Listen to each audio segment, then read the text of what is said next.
제4서신경으로 신앙 고백하겠습니다. 전능하사 천지를 만드신 하나님 아버지를 내가 믿사오며 그 외아들 우리 주 예수 그리스도를 믿사오니 이는 성령으로 잉태하사 동정녀 마리아에게 나시고 본디오 빌라도에게 고난을 받으사 십자가에 못 박혀 죽으시고 장사한 지 사흘 만에 죽은 자 가운데서 다시 살아나시며 하늘에 오르사 전능하신 하나님 우편에 앉아 계시다가 저리로서 산 자와 죽은 자를 심판하러 오시리라. 성령을 믿사오며 거룩한 공예와 성도가 서로 교통하는 것과 죄를 사하여 주시는 것과 몸이 다시 사는 것과 영원히 사는 것을 믿사옵나이다. 아멘. 우리 찬송가 91장 찬양드리겠습니다.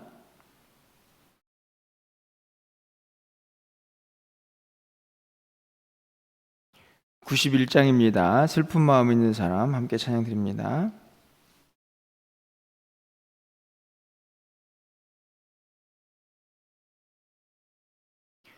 슬픈 마음 있는 사람 예수 이름 믿으면 영원토록 변함없는 기쁜 마음 얻으리. 예수의 이름은 세상의 소망이요 예수의 이름은 전국의 기쁨일세. 거룩하신 주의 이름 너의 방패 삼으라. 환난 시험 당할 때에 주께 기도드려라. 예수의 이름은 세상의 소망이요 예수의 이름은 전국의 기쁨일세. 존귀하신 주의 이름 우리 기쁨 되도다. 주의 품에 안길 때에 기뻐 찬송 부르리. 예수의 이름은 세상의 소망이요 예수의 이름은 전국의 기쁨일세. 우리 갈 길 다가노에 보좌 앞에 나아가 왕의 왕께 경배하며 멸류관을 드리리. 예수의 이름은 세상의 소망이요 예수의 이름은 전국의 기쁨일세. 아멘. 오늘 하나님 말씀은 마태복음 9장 18절에서 26절까지 말씀입니다. 마태복음 9장 18절에서 26절까지 한 절씩 교독하고 마지막 절은 함께 읽겠습니다. 예수께서 이 말씀을 하실 때에 한 관리가 와서 절하며 이르되 내 딸이 방금 죽었사오나 오셔서 그 몸에 손을 얹어 주소서. 그러면 살아나겠나이다 하니 12해 동안이나 혈류증으로 앓는 여자가 예수의 뒤로 와서 그 겉옷가를 만지니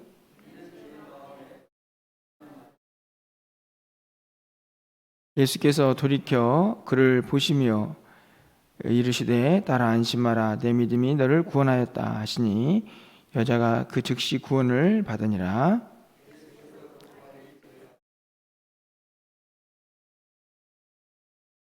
이르시되 물러가서 이 소녀가 죽은 것이 아니라 잔다 하시니 그들이 비웃더라.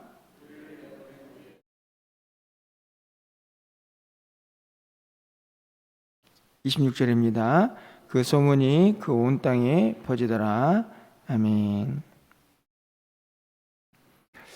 우리가 세상을 살아가면서 연약하자 또는 부족하다라는 그 마음이 들 때마다 항상 떠오르는 단어들이 있다는 생각이 듭니다.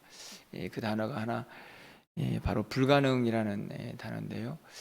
우리가 할 수 없는 일들, 그런 일들에 참 많이 직면을 하게 되고 또 그 불가능이라는 상황에 직면할 때마다 또다시 떠오르는 단어가 절망이 아닌가 이런 생각이 듭니다.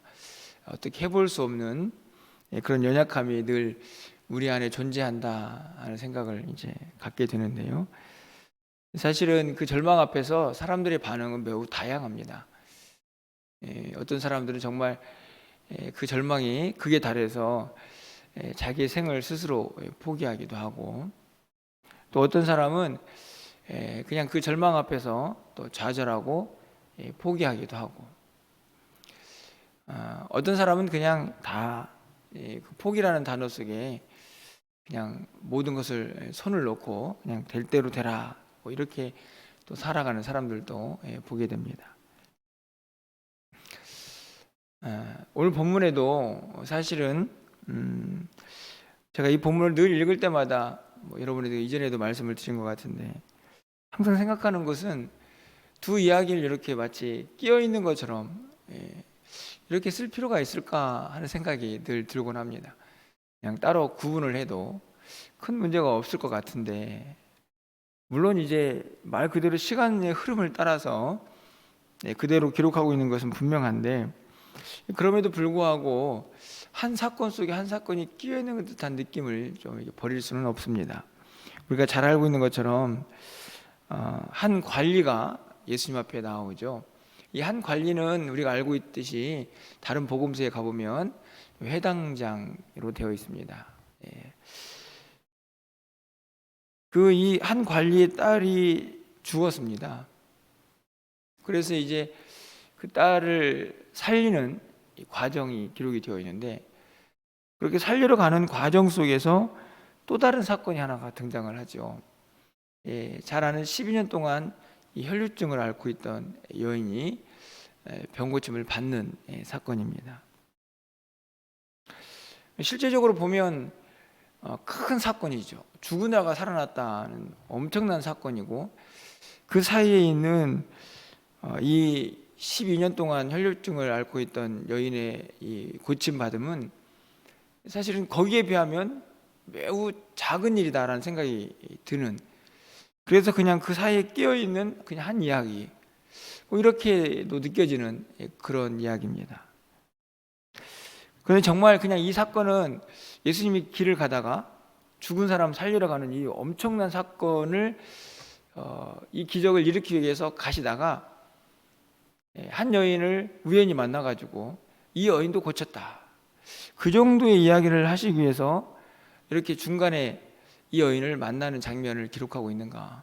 사실은 이 죽은 사람을 살리는 이 놀라운 기적 앞에 그냥 이 중간의 이야기는 없어도 될 만큼 어찌 보면 굉장히 작은 일로 보여지는 그런 장면입니다. 사실 여러분 어떻게 생각하실지 모르겠지만 근데 이 본문 속에서 보면 이 두 사람에게는요 분명한 공통점이 하나 있습니다. 그것은 다른 공통점이 아니고 이들이 매우 절망스러운 상황 속에 놓여져 있다 하는 사실이죠. 뭐 한 딸이 죽은 아버지의 마음은 두말할 것도 없죠. 하지만 이 12년 동안 혈류증을 앓고 있는 이 여인도 마찬가지 절망스러운 상황 속에 놓여져 있습니다. 어제도 말씀을 드렸지만 이 마태라는 저자의 특징입니다. 마태복음의 특징. 그 뭐냐 하면 여기 나오는 인물들에 대한 세세한 기록이 다른 복음서보다는 적습니다. 어제도 중풍자를 고치는 과정에서 이 사람들이 막 지붕 뚫고 내려보내는 이야기가 기록되지 않았죠. 오늘 본문도 마찬가지입니다. 12년 동안 혈혈증을 앓던 여인, 그냥 그 여인이 옷 만져서 나았다. 그런데 다른 복음서에 가보면 이 여인이 어느 정도 절망스러운 상황이었는가를 우리가 또 찾아볼 수가 있게 됩니다. 여러분, 먼저 가서 이 혈류증을 앓고 있는 여인, 아까도 말씀드렸지만 딸이 죽었다. 이건 뭐 더 이상 절망스러운 상황이 없을 테니까요. 이 혈류증을 앓고 있던 이 여인은 얼마나 절망스러웠을까를 다른 복음서에서 한번 찾아보면 마가복음 5장 26절에 이제 이 병행 구절인데요. 제가 읽어드리겠습니다. 많은 의사에게 많은 괴로움을 받았고, 사실 여기부터 충격적이죠. 의사는 우리를 치료하는 사람인데 이 여인이 얼마나 12년 동안 병 고치기 위해서 의사들을 찾아다녔는가 하는 걸 알 수 있습니다. 가진 것도 다 허비했다. 의사들한테 오히려 괴로움을 당했죠. 이 말은 의사들한테 갈 때마다 다른 처방을 내렸을 겁니다. 병이 전혀 차도 없었죠. 돈은 다 썼습니다. 도리어 더 중화해졌다. 이게 이제 결론입니다. 여러분, 이 여인이 할 수 있는 게 없습니다. 12년 동안 얼마나 낫고 싶었을까. 수많은 의사들을 찾아다녔습니다. 오히려 그 찾아다니는 것이 자신을 괴롭혔고, 찾아다니라고 돈은 다 썼고, 효과는 머물러 있는 것도 아니고 점점 더 중해졌다. 사실은 이제 이 여인에게 소망은 없죠. 절망입니다. 딸이 죽은 절망, 그리고 더 이상 어떻게 해볼 수도 없는, 이제 의사에게는 이제 아예 소망이 없는 절망. 두 사람이 직면한 현재 상황입니다. 근데 이 절망스러운, 누가 봐도 야, 둘 다 소망이 없네, 참 힘들겠네, 슬프겠네. 이때 이들이 보인 반응도 동일합니다. 그렇죠? 오늘 본문을 보면 뭐 너무나 분명하게 이들이 보인 반응은요, 다른 게 아닙니다. 믿음이죠, 믿음. 어떤 믿음입니까? 내가 지금 절망스럽지만 이분이라면 이 절망을 뛰어넘게 하실 것이다 라는 믿음입니다. 여러분, 18절에 있는 말씀을 좀 다시 가서 보면요, 이 관리가 뭐라고 이야기를 하고 있습니까? 절하며 이르되 내 딸이 방금 죽었사오나 오셔서 그 몸에 손을 얹어 주소서. 그러면 살겠나이다. 야, 여러분, 놀랍지 않습니까? 이제는 죽었으니까 장사를 지내야 되는데 예수님이 오셔서 손을 얹어주시면 이 딸이 살 겁니다. 그러니까 죽음이라는 절망 앞에서도 이 관리는 절망을 보지 않습니다. 오히려 소망이죠. 예수님이라면 분명히 이 딸을 낫게 하실 겁니다. 아니죠, 살려낼 겁니다 라는 믿음을 가지고 소망을 붙잡고 있는 것입니다. 이런 생각이 문득 들었습니다. 딸이 죽고 예수님 앞에 가는 그 과정 속에서 이 남자는, 이 관리는 절망했을까?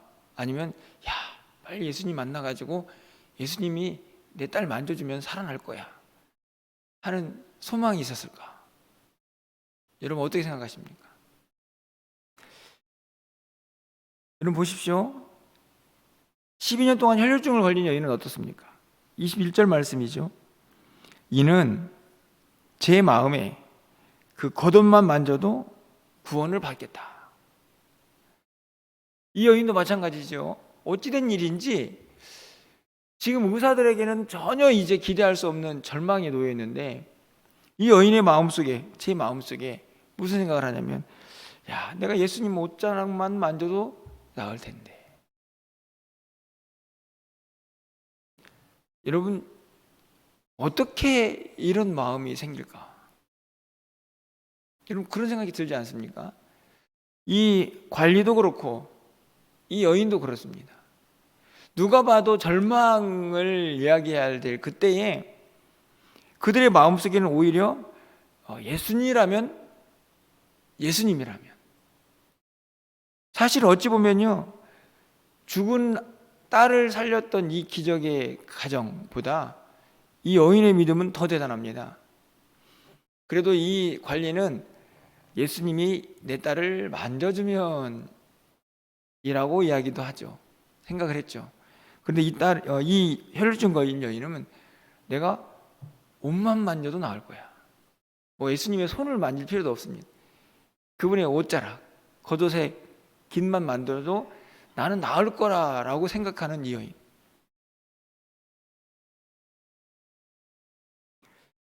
다시 말하면 이 절망스러운 상황 속에서 이들은 예수님을 믿었고, 그 예수님을 믿는 믿음은 소망으로 변했을 것이고, 그 소망은 기적으로 이어지고 있는 것을 발견할 수 있습니다.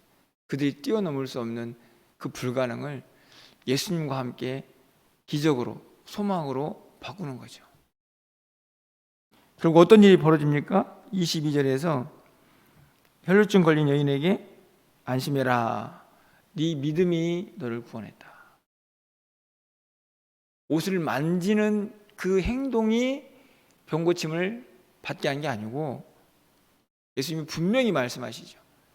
네가 그렇게 절망스러운 상황에서도 나를 믿는 그 믿음이 너를 깨끗게 할 것이다. 그래서 즉시 나았습니다. 예수님의 능력이죠. 25절 말씀을 보면 사람들은 비웃었습니다. 예수님이 딸을 잔다라고 얘기했기 때문이죠. 이 절망 앞에서 나타나는 사람들의 반응, 또 다른 반응입니다. 그렇죠? 안 될 일을 된다고 하니 말도 안 된다고 비웃는 거죠. 25절입니다. 무리를 보낸 후에 예수께서 들어가사 소녀의 손을 잡으심에 일어나는지라. 그렇죠? 예수님이시니까. 이 한 관리와 12회 12년 동안 혈루증을 앓고 있는 이 여인은 사실은 지금 상태도 다릅니다. 그렇죠? 그들이 직면한 절망의 상황도 다르고, 사실은 어떤 면에서 보면 자기들이 가지고 있는 위치도 다릅니다. 혈루증을 가진 이 여인은 아마 부정한 여인이라고 얼마나 손가락질 받았을까? 우리가 구약의 율법을 생각해 보면 알 수 있습니다. 회당장은 그래도 회당장이니까. 하지만 이들이 직면한 모든 상황, 자신의 신분 상관없습니다. 오직 이 한 분만 모든 상황을 역전시킬 수 있는 유일한 분이라는 사실을 이 둘은 믿었고, 믿음은 역사로 이어지고 있는 것입니다. 그 절망은 소망으로 바뀌고 있는 것이죠. 바로 우리가 믿고 있는 예수님입니다. 우리가 이 땅을 살아가면서 우리는 여전히 연약하기 때문에 오늘 이 한 관리처럼, 그리고 이 12년 동안 혈루증을 앓고 있는 이 여인처럼 안 되네 라는 상황 속에 직면할 수 있습니다. 하지만 우리가 절망하지 말아야 할 이유는 바로 우리에게 우리가 믿고 있는 예수님이 계시기 때문이죠. 물론 그렇습니다. 우리가 잘 알고 있듯이 죽은 자가 살아나지 않을 수 있습니다. 12년 동안 그렇게 고생했던 병이 고침을 받지 않을 수도 있습니다. 이 일이 우리 모두에게 늘 일어난다? 그렇게 말할 수도 없습니다. 그렇지도 않습니다. 하지만 우리가 믿어야 할 것은 이 일이 우리에게 일어나지 않는다고 할지라도 예수님이 이 일을 못하실 분이 아니라는 사실입니다. 여전히 그 예수님이 우리와 함께 계시고, 예수님은 그분의 뜻이라면 모든 일을 가능케 하실 분이라는 확실한 믿음. 그 믿음은 이 사건이 일어나든 일어나지 않든 우리가 반드시 붙잡고 이 세상을 살아가야 할 우리의 유일한 희망이고 대상이라는 사실을 우리가 잊지 말아야 한다는 것이죠. 그럴 때 우리는 절망이 아니고 어떤 상황 속에서도 여전히 예수를 믿게 될 것이고, 그 예수님을 믿는 믿음 안에서 우리는 절망이 아닌 또 다른 소망을, 희망을 발견하게 될 것이기 때문입니다. 여러분, 정말 우리가 두려워해야 할 것은요, 우리 앞에 놓여져 있는 상황이 아닙니다. 이 상황이 얼마나 커서 나에게 얼마나 엄청난 절망을 가져다 주느냐의 문제가 아니고, 우리가 정말 두려워할 것은 나에게 믿음이 있느냐 하는 것이죠. 예수님이라면 이 모든 상황을 반드시 바꾸실 능력이 있다라고 그 믿음이 우리에게 있느냐 하는 것입니다. 여러분, 그 믿음이 있는 사람은요, 우리의 환경이 바뀌지 않아도 절망하지 않습니다. 조금 힘들어할 수는 있겠죠. 사람이니까. 하지만 이 모든 상황 속에서 여전히 예수님이 함께하고 있다는 그 믿음은 그 상황을 얼마든지 희망으로 바꿀 수 있는 힘과 능력이 될 것입니다. 오늘 우리 모두에게 오늘 이 아침에 기도할 때에 예수님, 저에게도 믿음을 주십시오. 크고 작은 절망과 불가능 앞에 서 있는 우리 모두에게 좌절과 절망이 아닌 예수님을 향한 믿음, 그 믿음을 더욱 견고하게 붙잡고 살아갈 수 있는 우리 모두가 되게 된다라고 이 시간 기도하면서 그 믿음 다시 붙잡고 또 오늘 한 날을 살 수 있기를 소망해 봅니다. 여러분 어떠신가요? 저 역시도 늘 하루를 살아가면서 이런저런 상황 속에 놓여질 때마다 참 잘 안 되는구나, 이런 생각이 들 때가 참 많이 있습니다. 그래서 쉽게 주저앉을 때도 많이 있지만 결국은 우리가 다시 일어서야 할 이유는 우리에게는 불가능이 없으신 예수님이 함께하고 계시기 때문이죠. 오늘 그 믿음으로 이 땅에 살면서 우리가 직면해야만 하는 그런 불가능, 절망, 그것들 앞에서 무너지지 마시고 또 오늘 한 날을, 또 우리의 모든 삶의 여정을 또 믿음으로 승리하며 살아갈 수 있는 저 여러분이 되시기를 주님의 이름으로 간절히 축원합니다. 기도하겠습니다. 한 관리는 딸이 죽은 절망 앞에 놓여져 있고, 한 여인은 12년 동안 부정하다 말하는 혈류증에 걸려서 아무리 의사를 찾아다녀도 낫지 못하는 그 질병이 더 심해지는 그 절망 앞에 놓여져 있음을 봅니다. 하지만 그 두 사람은 동일하게 절망하지 않고 좌절하지 않고 예수님이라면 반드시 이 절망을 희망으로 바꾸실 것이라는 믿음을 갖고 나아가는 것을 발견하게 됩니다. 하나님, 간절히 바라기는 우리에게도 이런 믿음이 있게 하여 주시옵소서. 이 땅을 살아가면서 수많은 절망 앞에, 불가능 앞에 놓여져만 하는 우리 모두가 다시 한번 예수 그리스도를 향한 확실한 믿음을 붙잡고 이 땅을 살아갈 수 있는 하나님의 사람들이 다 될 수 있도록 주께서 역사하여 주시옵소서. 하나님, 우리는 연약합니다. 우리는 부족합니다. 그래서 하지 못하는 일들이 너무나 많이 있고 그럴 때마다 좌절하고 절망할 때도 많이 있습니다. 하지만 하나님, 오늘도 우리에게 믿음의 믿음을 더하여 주셔서 흔들리지 아니하고 무너지지 아니하고 이 땅을 살아갈 수 있는 우리 모두가 되게 하여 주시옵소서. 오늘도 기도할 때에 무엇보다도 우리의 믿음이 더욱더 견고해지기를 간절히 소망합니다. 전능하신 하나님 앞에서 예수 그리스도, 우리의 중보자가 되신 그분을 붙잡고 기도하며 다시 한번 일어설 수 있는 우리 모두가 되게 하여 주시옵소서. 오늘 한 날 살아가는 우리 모두에게 이런 믿음이 있게 하여 주셔서 하나님 주님 앞에 더 가까이 나가게 하시고 주님의 살아 역사하심을 오늘 한 날도 경험하며 살아가는 우리 모두가 될 수 있도록 주님 도와주시옵소서. 계속되고 있는 1층 공사 가운데도 하나님이 함께 하셔서 모든 일정들이 주님의 뜻대로 잘 이루어지게 하여 주시고 부족한 것 없이 잘 채워져 하나님이 원하시는 공간으로 아름답게 꾸며질 수 있도록 주님 도와주시옵소서. 겨울 성경학교 또 겨울 캠프가 계속 준비되고 있습니다. 하나님 은혜로운 시간들 될 수 있도록 주께서 도와주시고 우리 아이들이 이 겨울 기간 말씀을 통하여 다시 한번 하나님을 더욱더 신뢰하며 주님 앞에 더 가까이 나가는 귀한 시간들이 될 수 있도록 주님 은총을 더하여 주시옵소서. 오늘 저녁에 있을 수요예배 가운데도 함께 하셔서 하나님 말씀 앞에 서야 할 자들 다시 믿음의 자리 예배의 자리에 나오게 하여 주시고 말씀을 통하여 새 힘을 얻는 귀한 시간이 되게 하여 주시옵소서. 예수 그리스도의 이름으로 기도합나이다. 아멘.